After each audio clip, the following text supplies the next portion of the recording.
Today we're going to talk about why people are waking up at 3 in the morning without the ability of continuing to sleep. This is a real problem, and I've many times heard doctors say it's normal. This is something that has to happen, and that's not true, because if it were normal, children and teenagers would also be experiencing this that we only see in people upwards of 40 or 50 years old. Why is it happening? Why is it something that so many people are seeing and seeing insomnia accompanied by it? How can you solve it? So in today's video, I'll reveal exactly why you're waking up at 3 in the morning without the ability of continuing to sleep and how you can solve it once and for all.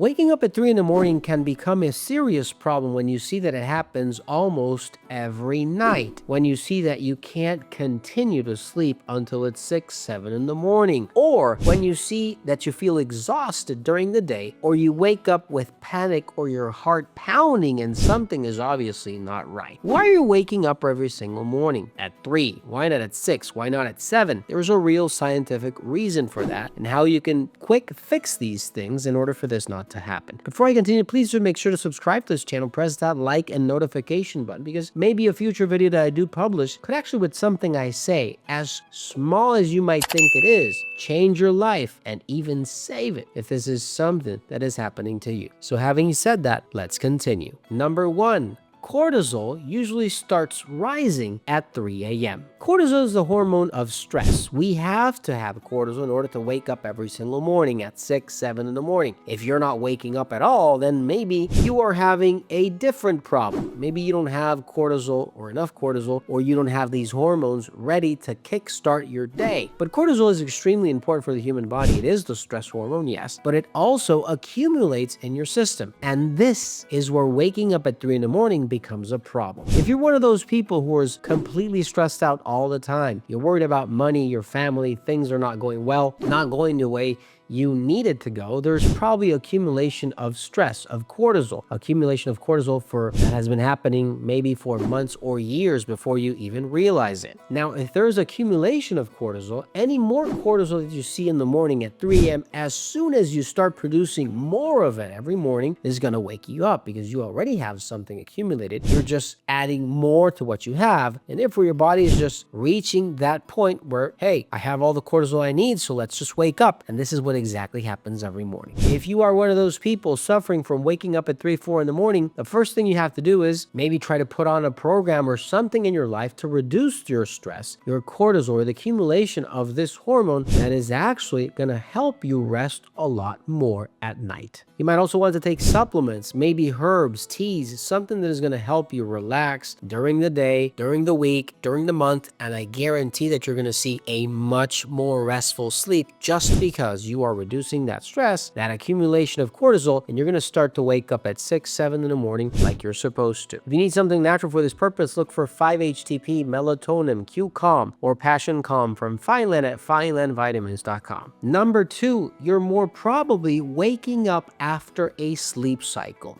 During sleep, during those 8 hours of sleep, we have usually 3 to 4 sleep cycles. 90-minute sleep cycles that obviously have to give way one to the next. Now, this is where things get tricky. If your body is going through a sleep cycle where these sleep cycles are just going up and down, and you are falling asleep deeply when they're on the downside, when you are on the upside, maybe you're going through something, a sound in the exterior, maybe you are smelling something or hearing something, or the air is not as pure as you want it, you don't have enough oxygen. This is a good excuse for your body just to wake up in that state of alert. You have gone through maybe 1, 2, or 3 sleep cycles. You have not gone through all of them, yes, but your body is now ready to wake up because there's something that needs to be taken care of, or something that is interrupting your sleep between those sleep cycles. Maybe you are sleeping lighter. Maybe your brain activity is increasing due to something you're thinking or you're dreaming. Maybe you're closer to the wakefulness than you are to that deep cycle.